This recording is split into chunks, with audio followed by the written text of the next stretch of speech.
Honorable Leader of Opposition, please speak on the discussion.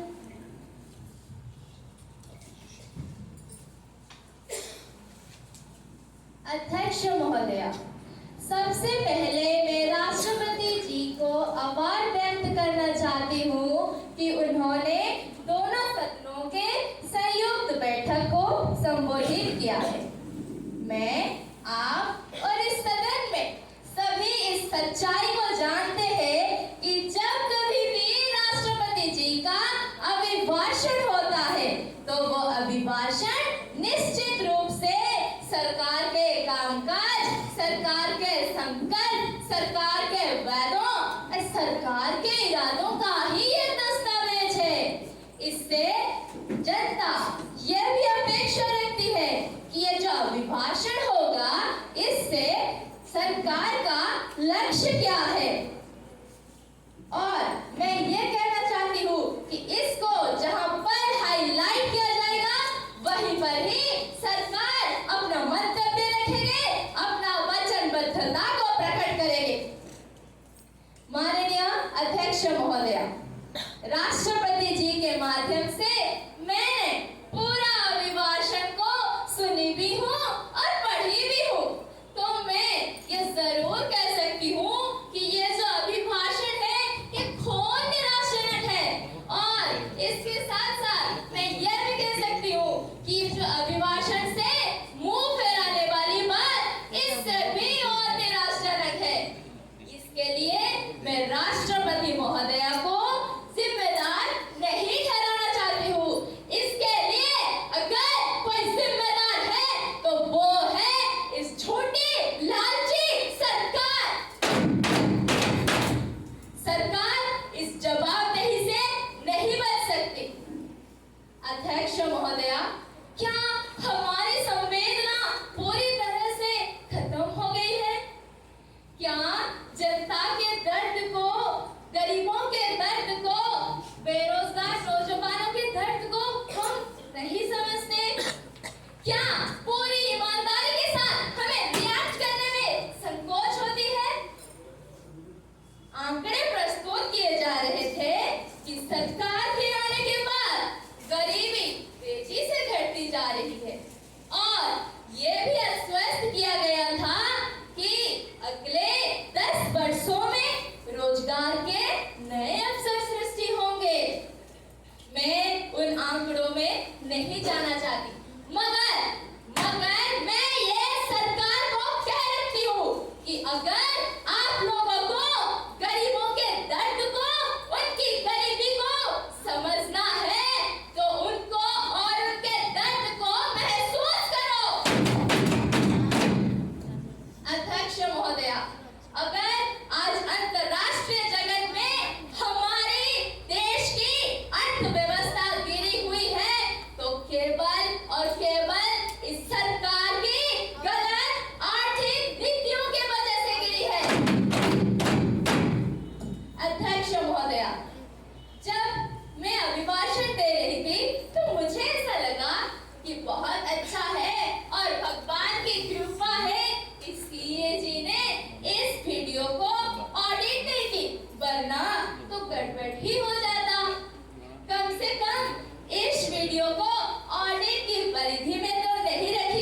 अध्यक्ष महोदया, आपके माध्यम से मैं इस सरकार को बताना चाहती हूँ कि हमारी अर्थव्यवस्था अगर आज अंतर्राष्ट्रीय जगत में गिरी है तो केवल और केवल ट्रांसपेरेंसी के अभाव के कारण ही गिरी है।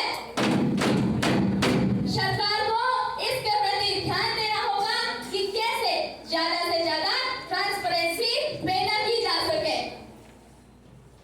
अध्यक्ष महोदया, फॉरेन डायरेक्टरेट इन्वेस्टमेंट FDI की चर्चा अभी बड़ी जोर से चली है। ऐसे लग रहा है कि FDI आने के बाद भारत विश्व का सबसे धनवान देश बन जाएगा।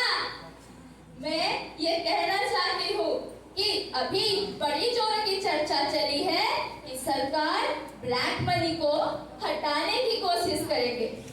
मैं समझती हूँ कि जब प्रधानमंत्री जी बोलेंगे तो वो इसका स्ट्रेट रिपोर्ट देंगे, तो हम ये भी जानना चाहते हैं अध्यक्ष महोदया, जब आतंकवाद के मुद्दे के ऊपर बहुत चर्चा आती है तो बहुत से लोग बहुत से विचार व्यक्त करते हैं, लेकिन मैं ये जरूर कह सकती हूँ कि यहाँ 5% है और सरकार को इसके लिए आतंकवाद को जड़ से उखाड़ फेंकने के लिए और बड़ा कदम लेने की आवश्यकता है।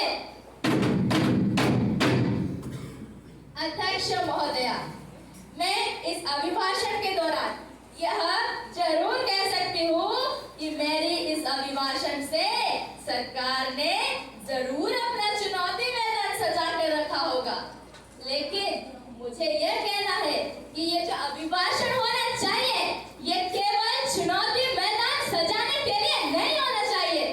सब मिला जुला कर यदि मुझे कहना है तो मैं यह कह सकती हूँ कि सरकार के पास देश के समस्याओं से निपटने के लिए ना तो कोई दिशा है, ना दृष्टि है, ना संकल्प है, ना इच्छा शक्ति है।